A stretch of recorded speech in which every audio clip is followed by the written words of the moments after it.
Hai guys, selamat datang di channel aku. Ini adalah episode keempat dari drama Korea Dead Game. Bagaimana alur cerita kisah Choi Yi-jae dengan 12 kali kematian?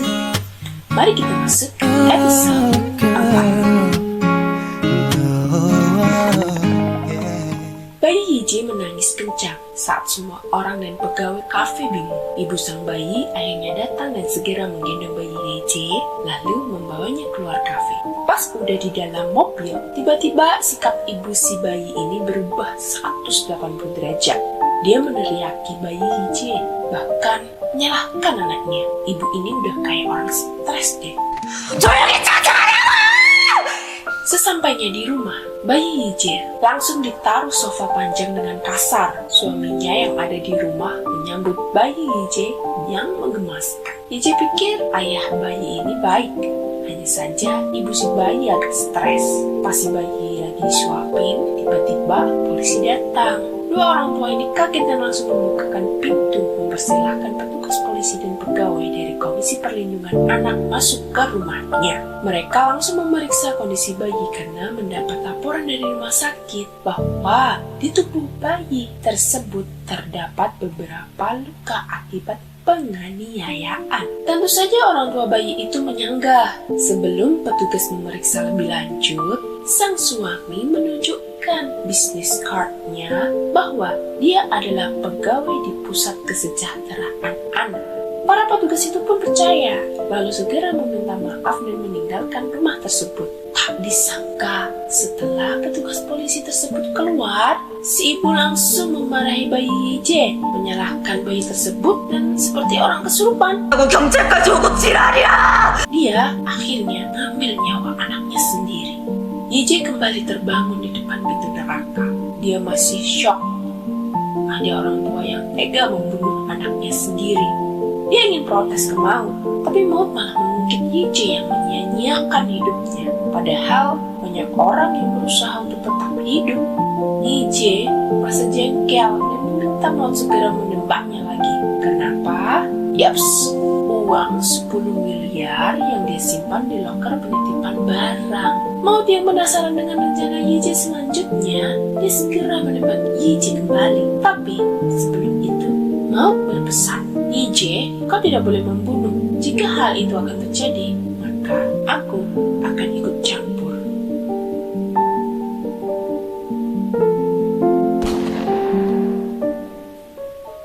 Yi-jae pun membuka matanya kembali. Kali ini, ia berada di kerumunan orang di tengah jalanan kota. Tujuan pertama yang akan dia lakukan adalah tentu saja mengambil uang 10 miliarnya. Dan benar aja, kurang dari 15 menit, dia akan kehilangan 10 miliarnya. Beruntung, dia kembali tepat pada waktunya. Tak lama dari itu, ingatan si pemilik tubuh pun datang. Ternyata, dia adalah seorang model terkenal. Sampainya di rumah, Yi-jae melihat seisi rumah pria itu. Semua barang-barangnya berkelas dan mahal. Saat itu juga, temannya menelpon mengundang Yi-jae untuk datang ke pesta Narata. Yi-jae yang sedang senang karena hidup di tubuh baru serta kaya, dia langsung datang ke pesta tersebut. Di sana dia bertemu dengan Park Tae-woo, CEO Taecon. Yi-jae pun berkenalan dan disambut ramah oleh Park Tae-woo. Kemudian Yi-jae dan temannya kembali larut dalam pesta tersebut. Pagi harinya, Yi-jae yang masih teler dibangunkan oleh kakaknya. Dia sudah janji akan menjaga kafe si kakak 1 minggu ke depan karena dia mau ke Amrik. Yi-jae tampak lesu alkohol semalam, tapi dia tetap membantu. Saat dia lagi fokus bersih-bersih di kafe, tiba-tiba ada seorang pelanggan wanita yang datang. Ketika Yi-jae siap-siap akan menyambut pelanggan tersebut, betapa terkejutnya dia. Pelanggan yang akan dia layani adalah pacarnya dulu.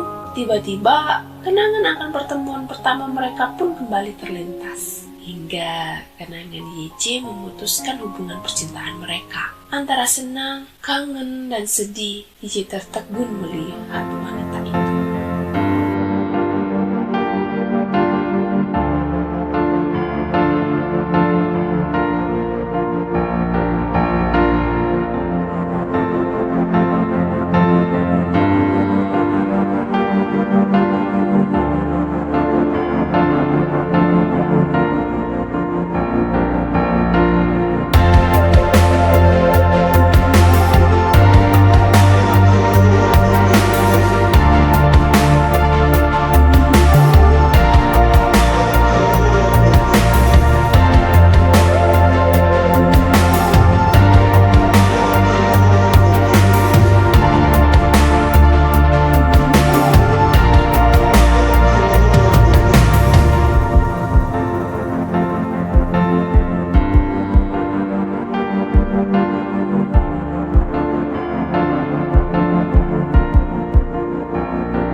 Yeje yang gemetar saat memberikan pesanan Jisoo, hal itu terlihat oleh sang kakak. Dari kakaknya pula, Yeje tahu bahwa Jisoo adalah seorang penulis novel. Hampir tiap hari dia datang ke kafe milik kakaknya tersebut. Yeje lalu pergi ke toko buku untuk memeriksa novel karya Jisoo. Pas dia baca novel itu, dia langsung flashback ke masa mereka pacaran. Jisoo lagi proses bikin novel buat lembar. Banyak sekali yang mereka bicarakan.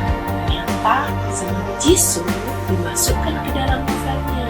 Yeje nggak tahu nih, karena Yeje tahunya saat novel itu udah ditulis dan diterbitkan oleh Jisoo, di mana novel tersebut menceritakan tentang hubungan mereka selama ini.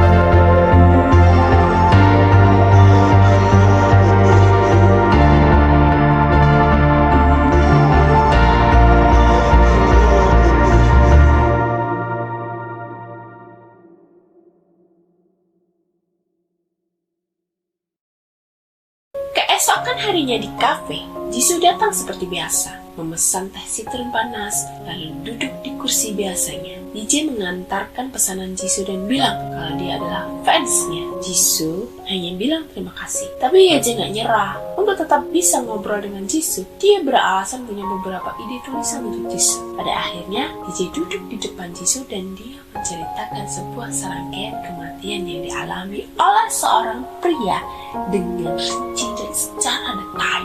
Yeje bilang ini fiktif, tapi Jisoo merasa bahwa itu bukan fiktif. Pas ditanya itu, Yeje cuma senyum aja. Lalu dia meminta tanda tangan di novel yang dia beli kemarin. Yeje melihat pulpen yang dia beli untuk Jisoo, tapi belum sempat dia berikan. Terus dia bilang pulpennya bagus. Jisoo menatap pulpen itu dan bilang bahwa pulpen ini hadiah dari seseorang.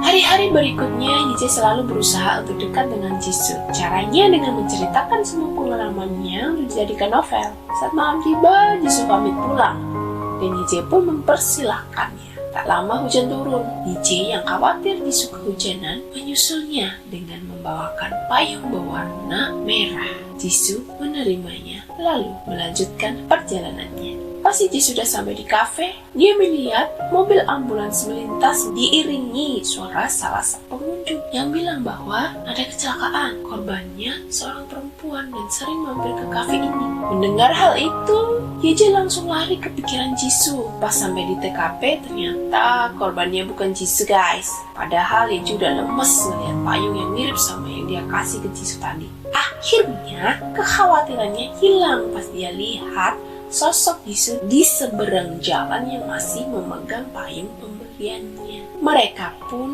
duduk berdua di sebuah bangku. Jisoo membalut luka di tangan Yeje yang terkena pecahan gelas pas di kafe tadi. Jisoo menanyakan bagaimana kondisi Yeje, masih sakit atau tidak. Ternyata Jisoo sempat melihat Yeje berlari menuju TKP dengan terburu-buru. Karena hal itulah, Jisoo akhirnya menceritakan pengalamannya saat kehilangan orang yang sangat ia cintai. Bahkan, ia tak bisa membayangkan betapa kacau dirinya saat berlari menuju rumah sakit.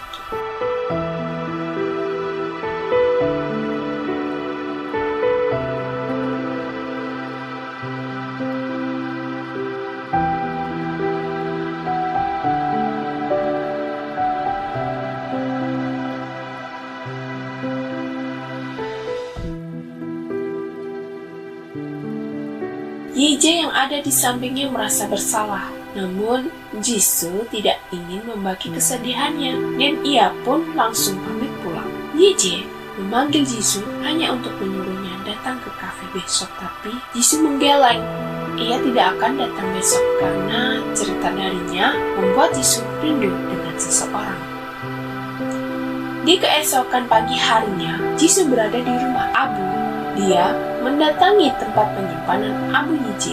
Di situ, Jisoo bilang dia baik-baik aja. Dia melakukan semuanya seperti sedia kala. Namun, hanya satu yang dia tidak bisa. Sambil meneteskan air matanya, dia bilang sangat merindukan Yeje. Ternyata dari kejauhan Yije melihat Jisoo yang sedang menangis terseduh-seduh. Sepertinya dia juga merasakan kesedihan dan kerinduan yang sama. Tak lama, Yije pun mengunjungi tempat albumnya yang disimpan. Ada fotonya saat wisuda bersama sang ibu dan ada foto postcardnya yang selalu digunakan untuk melamar pekerjaan. Tak lama, ada suara ibu-ibu menegurnya. Saat dia menoleh, ternyata suara itu milik ibu Yije. Spontan Yije bilang, "Ibu." Ibunya kaget. Buru-buru Yije meralat kata-katanya bahwa ia datang ke sini untuk ibunya. Yije memilih pergi karena nggak mau ketahuan. Ibu Yije yang tidak curiga langsung membersihkan kaca di tempat penyimpanan. Tangannya berhenti ketika melihat foto keluarga. Ada dia, Yije, dan suaminya. Seketika itu si ibu lari menuju toilet dan menangis terseduh-seduh di sana. Yije mendengarnya dan dia pun ikut menangis. Esok harinya, ia pergi ke rumah sang ibu diam-diam. Dengan membawa tas berisi uang 10 miliar, dia menulis secari surat yang isinya Yije memiliki investasi dan ini semua adalah uangnya. Malam hari yang gelap di tengah pertokoan kota terlihat burung gagak yang sedang bertengger di sebuah neon box. Saat Yije akan melintas, burung gagak tersebut menghentak-hentakkan kakinya sehingga membuat neon box tersebut jatuh dan tepat mengenai tubuh Yije. Seketika itu Yije tiba-tiba bangun. Ternyata itu adalah mimpi. Yije bergumam, bahkan karena seringnya mati, mimpi pun terasa nyata. Malam harinya di kafe, setelah Yije bercerita, Jisoo pamit pulang. Yije menawarkan ingin mengantarkannya pulang. Awalnya Jisoo ingin menolak, namun tidak jadi karena Yije bilang akan pergi juga. Saat di jalan, Yije sekilas melihat bayangan kenangan semasa hidup pulang bersama sambil memegang tangan Jisoo. Momen tersebut mampu membuat Yije untuk melanjutkan hidupnya. Dia menyesal kenapa tidak menyadarinya sejak awal. Padahal alasan mereka takut mati adalah tidak bisa melihat hari esok. Makanya untuk saat ini yang ditakuti oleh Yije justru kematian bisa saja datang saat ini. Ketika itu Jisoo bertanya, apakah kisah yang ia ceritakan berakhir bahagia? Karena Jisoo merasa kasihan pada tokoh utamanya. Hidupnya sulit dan tak ada yang bisa ia andalkan. Itulah sebabnya ia memilih mati. Bahkan setelah hidup lagi sebagai orang lain, ia tetap hidup dalam ketakutan. Kau tak benar-benar hidup jika terus hidup dalam ketakutan. Orang akan bahagia jika menjadi dirinya sendiri. Pada akhirnya, hidup akan sia-sia jika kau tidak menjadi diri sendiri, kata Jisoo. Kata-kata dari Jisoo membuat Yije sadar, dan ia pun memutuskan untuk mengaku ke Jisoo saat itu juga. Lalu dia menceritakan bahwa dulu ia punya pacar yang ia pacari selama 7 tahun. Saat bersamanya, ia tidak pernah menunjukkan sisi terbaiknya. Bahkan saat ia tak percaya diri dengan dirinya sendiri, pacarnya selalu memperkenalkannya sebagai pacar. Tak peduli siapapun yang sedang bersamanya. Dengan bangganya dia memberitahu mereka bahwa Yije adalah pria yang dia cintai. Karena hal itulah Yije berpikir pacarnya akan baik-baik saja. Di sini Yije ingin meminta maaf karena sudah salah paham, dan juga dia ingin menyampaikan dan bersedih karena dia, Yije ingin bilang hanya dia, Jisoo, yang ia cintai. Mendengar hal itu, Jisoo mematung di tempat. Matanya sudah mengantungi beribu-ribu air mata. Mendengar semua perkataan Kyunwoo membuat ia teringat dengan Yije. Akhirnya, Yije pun mengaku bahwa orang yang memiliki pengalaman mati, lalu hidup dan mati lagi, lalu hidup di tubuh orang lain adalah dia sendiri, dan dia pun mengaku bahwa dia adalah Choi Yije. Namun, Jisoo masih tidak mengerti, dia masih bingung dengan pengakuan Kyunwoo. Belum sempat Jisoo merangkum semua kata-kata Yije, tiba-tiba ada mobil sport warna merah datang menabrak mereka berdua. Sampai turun di saat Yije masih setengah sadar, dan ia pun sempat melihat wajah pelakunya. Ternyata CEO Tegang Park Tae-yoon. Ingatan demi ingatan datang bertubi-tubi. Masih ingat dengan si penerbang yang terjun tanpa parasut?